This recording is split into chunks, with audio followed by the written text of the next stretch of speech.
세월호 참사로 희생된 사람들과 그 가족들을 위해 우리 함께 기도합시다. 2014년 4월 19일 교황님께서 트위터에 올리신 말씀입니다. 엊그제가 세월호 사건이 발생한 지 7년이 된 날이었죠.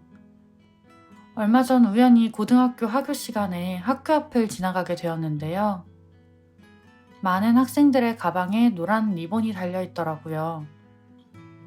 7년이 지나도 저 친구들은 잊지 않고 기억하고 있구나 하는 생각이 들었어요. 어른이 되어가면서 아픔에 무뎌지는 건지 분명 그때는 저도 엄청 가슴 아파했었는데 어느새 까맣게 잊고 살아가고 있더라고요. 교황님의 이 말씀을 오늘은 좀 가슴 깊이 새기고 하늘로 떠나간 사람들과 남겨진 이들을 기억하고 기도해야겠다는 생각이 듭니다. 안녕하세요. 부활 제3주일 FM 탈리타콤, 저는 DJ 세라피나입니다. 1부 가장 보통의 질문 시간입니다. 신부님 바로 모시도록 할게요. 안녕하세요, 신부님. 네, 안녕하세요. 네, 오늘은 천주교와 개신교에 대한 질문을 해보려고 합니다. 기독교라고 부르는 사람도 있고 개신교라고 부르는 사람도 있는데 그 차이와 명확한 명칭은 무엇인가요? 국립국어원에서 펴낸 표준국어대사전에 따르면 기독은 그리스도의 음역어입니다. 따라서 기독교는 그리스도교가 되겠죠? 달리 말하자면 기독교는 우리가 자주 쓰는 그리스도교라는 말과 마찬가지로 나자렛 예수를 그리스도, 메시아, 구세주로 고백하는 천주교, 정교회, 개신교를 모두 포함하는 말이라고 할 수 있습니다. 한국의 개신교가 처음 유입되었을 때에는 예수를 야소로 음역해 야소교라는 이름을 사용하였는데요. 이후에 선교사들이 야소교를 예수교로 바꾸어 부르다가 대부분의 교파들이 기독교라는 이름을 더 많이 쓰게 되면서 개신교 신자들뿐 아니라 일반 대중에게도 기독교 이꼴 개신교라는 인식이 널리 퍼지게 되었습니다. 하지만 말씀드린 것처럼 기독교는 개신교를 포함해 그리스도를 믿는 모든 교파를 포함한 말이기에 교회 일치 운동의 현장에서는 개신교라는 용어를 사용하고 전체를 아우를 때는 그리스도교라는 용어를 사용합니다. 아, 그러니까 천주교와 개신교라고 불러야 하고 그 둘과 정교회까지 모두 기독교라고 부르는 게 맞겠네요. 네, 맞습니다. 네, 그리고 저번에 여쭤보았던 성물과 연결되는 질문인데요. 천주교와 개신교 모두 십자가로 된 문양이나 성물이 대표적인데 그런 문양이나 성물만 보고도 구별할 수 있는 차이점이 있을까요? 정확히 말하자면 그리스도교의 상징이 십자가라고 이야기해야겠죠. 천주교, 정교회, 개신교 모두 십자가를 사용하니까요. 다만 십자가를 표현하는 방식이 좀 다르긴 한데요. 천주교와 정교회는 십자고상, 영어로는 크루시픽스라고 해서 예수님 상과 죄명패가 달린 십자가를 사용하는 데 반해 개신교는 아무 문양이 없는 십자가를 사용합니다. 이것은 십자가에 대한 신학이 다른 데서 기인하는 건데요.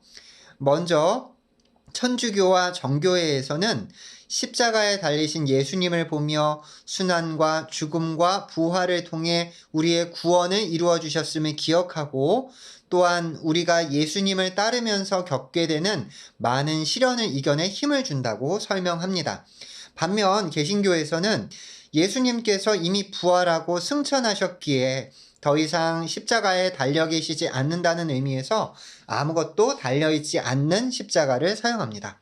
아, 그럼 십자가상에 예수님이 매달려 계신 경우는 천주교나 정교의 것이고 십자가상만 있는 경우에는 개신교의 것이다 라고 보면 될까요? 네, 그렇게 보시는 게 맞습니다. 오, 그럼 천주교와 정교회는 구분이 안 되는 건가요? 약간의 차이가 있습니다. 구글에 크리스천 크로스라고 검색해서 이미지를 눌러보시면 천주교, 정교회, 개신교의 십자가가 모두 나오는데 아마 차이를 확 느끼실 수 있을 거예요. 천주교의 십자가와 정교회의 십자가의 가장 큰 차이라면 예수님의 발을 받쳐주는 부분인데요. 정교회는 이 부분이 매우 길고 한쪽으로 기울어져 있습니다. 그 예수님 양옆에 있었던 죄인들 중 회개한 강도는 천국으로 들어 올리시고 예수님을 모독한 강도는 지옥으로 떨어뜨린다는 의미라고 합니다. 아, 그 모양 본 적 있는 것 같아요. 그런 의미가 있었네요. 아, 또 궁금한 건데요. 서점에서 종교 서적 코너에 가보면 재밌어 보이는 책이 많잖아요. 그런데 많은 책이 하나님으로 표기를 하고 있더라고요. 천주교는 하느님, 개신교는 하나님으로 주님을 지칭한다고 알고 있는데, 그렇다면 하나님으로 표시되어 있는 서적은 개신교 책이라고 봐야 하는 거죠. 이런 책을 읽어도 상관없을까요? 교보문고나 영풍문고처럼 대형 서점의 종교 서적 코너는 뭐 기독교, 천주교 이런 식으로 구분을 해놓기도 합니다. 여기서 기독교는 물론 개신교를 지칭하겠죠. 하지만 중형 서점은 구분이 세밀하지 않은 경우도 있죠. 이 경우 가장 쉽게 구분할 수 있는 단서가 말씀하신 것처럼 하느님과 하나님의 차이입니다. 사실 용어만 차이가 나는 게 아니라 그 내용도 차이가 나긴 합니다. 천주교의 신학과 개신교의 신학이 그리스도교라는 큰 줄기에서는 공통된 부분이 있지만 성사나 전례와 같은 부분에서는 큰 줄기부터 다른 부분도 상당히 있거든요. 때문에 천주교의 신학과 신앙의 내용을 잘 알지 못하는 상태에서 개신교 서적을 읽다 보면 헷갈릴 수밖에 없을 거예요. 경우에 따라선 오류에 빠질 수도 있고요. 사실 교리를 잘 모르다 보니까 구분이 쉽지가 않더라고요. 하나님으로 표기된 게 워낙 많다 보니까 일일이 다 펼쳐보면서 하느님을 찾기도 좀 어렵고 천주교 서적임을 확인할 수 있는 다른 방법이 있을까요? 교회의 인가를 받은 출판사인지를 확인하시는 게 가장 좋은 방법입니다. 대표적인 출판사들을 알려드리자면 서울대교구에서 운영하는 가톨릭 출판사, 베네딕토의 외관수도원에서 운영하는 분도 출판사, 바오로 수도회에서 운영하는 성 바오로 출판사, 바오로 딸 수도회에서 운영하는 바오로 딸 출판사, 예수의 까리따스 수녀회에서 운영하는 생활성서 등을 꼽을 수 있겠습니다. 그리고 여러 수도회에서 운영하는 출판사들도 있는데 이 출판사들은 수도회 이름을 달고 있기 때문에 쉽게 알아보실 수 있을 겁니다. 작은 형제회, 마리아회, 카르멜 수도회 등에서 수도회의 이름을 건 출판사를 운영하고 있습니다. 또 각 신학교마다 출판부를 통해 서적을 출판하고 있는데 이런 경우 가톨릭대학교 출판부, 수원 가톨릭대학교 출판부 등의 이름이니까 역시 쉽게 알아보실 수 있을 거예요. 출판사를 통한 식별 외에도 책을 구입하시기 전에 저자 소개를 꼭 읽어보시면 좋겠어요. 신부라면 어느 교구 혹은 어느 수도회 소속인지, 수도자라면 어느 수도회 소속인지 저자 소개에 반드시 써 있거든요. 그런데 이런 거 너무 어렵다, 귀찮다 하시는 분들에게 꿀팁을 하나 드리자면요. 메이저 교계 출판사 온라인 몰에 들어가셔서 내가 사려는 책을 검색해 보는 거예요.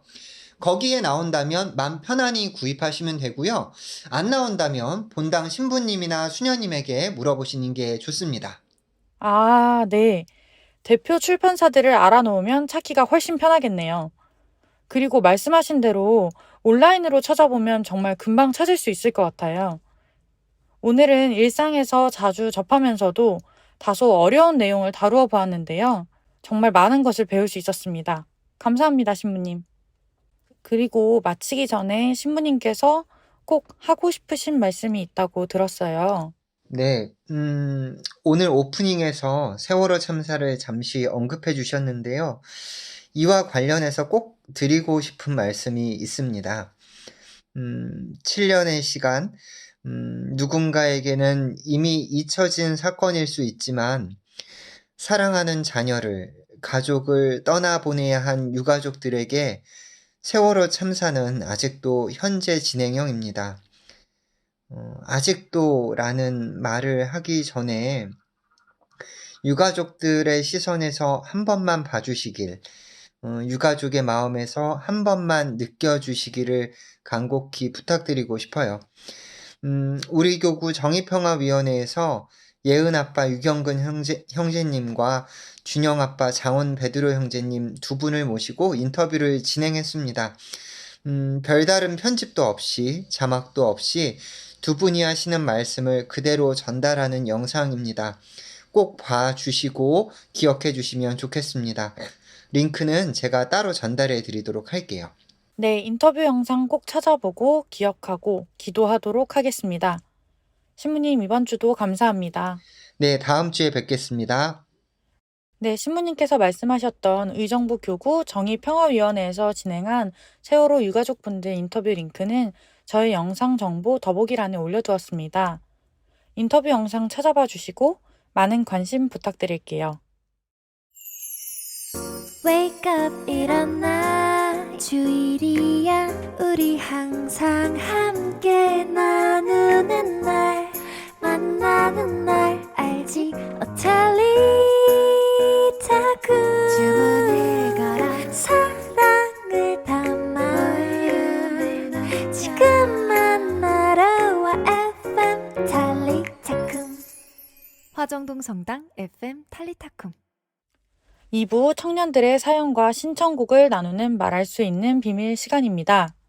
신앙 고민, 일상 속 스트레스, 나만의 소확행 등 다양한 이야기와 좋아하는 성가를 보내주세요. 사연을 보내주신 분께는 카페 이용권을 보내드립니다. 오늘의 사연은 샤샤님의 사연입니다.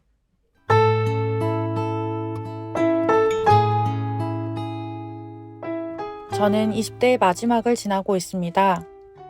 나이에 별로 신경 쓰지 않고 있었는데 계절이 지나가는 걸 피부로 느끼니 20대의 마지막 봄이구나 싶어 괜히 기분이 싱숭생숭합니다. 20대의 마지막 계절들을 마음껏 즐기며 기쁘게 마무리하고 싶은데 코로나 때문에 쉽지가 않네요. 그렇다고 누군가 저한테 20대 초반으로 돌아가게 해준다고 하면 싫다고 할 것 같아요. 그때의 저는 남한테도 저한테도 좋은 사람이 아니었다는 생각이 듭니다. 인생에서 어떤 걸 우선순위로 둬야 할지 알지 못한 채 그저 사회 분위기에 휩쓸리며 살았습니다. 나를 알지 못하니 나를 사랑하지 못하고 남을 진심으로 사랑할 여유도 없었던 것 같아요. 그럼에도 불구하고 텅 비어있는 저에게 먼저 다가와 저를 채워줬던 사람들이 있었습니다. 그분들 덕분에 저는 제 자신을 사랑할 용기가 생겼고 다른 사람을 사랑할 수 있었고 세상을 사랑할 수 있었습니다. 나이가 든다는 것의 좋은 점은 그런 거인 것 같아요. 물론 체력은 약해졌지만 마음은 강해졌습니다. 네, 저도 20대가 끝나는 게 아쉬웠었는데 오히려 지금은 제 나이가 참 좋더라고요. 아무것도 모르고 방황하던 시기를 지나서 이제는 소중한 것들을 알게 되고 마음의 여유도 좀 생겨서 더 좋은 것 같아요. 샤샤님도 얼른 30대로 들어오시길 기다리고 있겠습니다. 30대의 시작에는 분명 코로나가 사라져서 새롭게 다양한 것들을 하면서 맞이하실 수 있을 거라고 믿고 간절히 기원합니다. 사연 보내주신 샤샤님께 카페 이용권 보내드릴게요. 샤샤님께서 신청해주신 성가는 누군가 널 위해 기도하네인데요. 오늘의 내용과 참 잘 어울리는 것 같다는 생각이 듭니다. 예전에는 이 곡을 들으며 제가 위로를 받았는데 이번에는 제가 누군가를 위해 기도하면서 위로가 되어야겠다는 생각이 드네요. 이번 화를 들으시는 분들이 오늘만큼은 세월호 사건으로 인해 하늘로 떠나간 사람들과 남겨진 사람들을 위해 기도해 주셨으면 좋겠습니다. 그럼 누군가 널 위해 기도하네 들려드릴게요.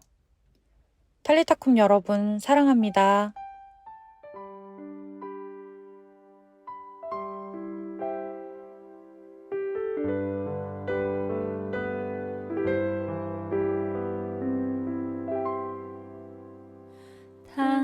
당신이 지쳐서 기도할 수 없고 눈물이 빗물처럼 흘러내릴 때 주님은 우리 연약함을 아시고 사랑으로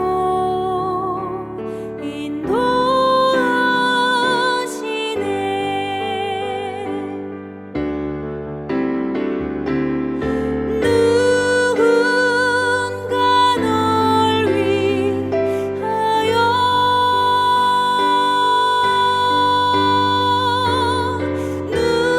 누군가 기도하네.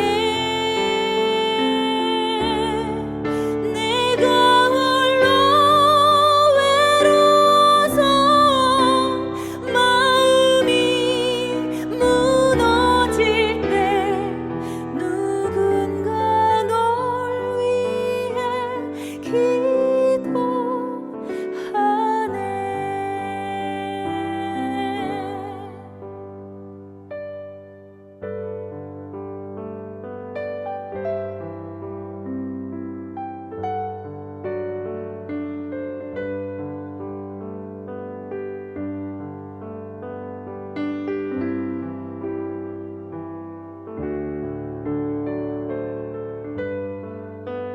주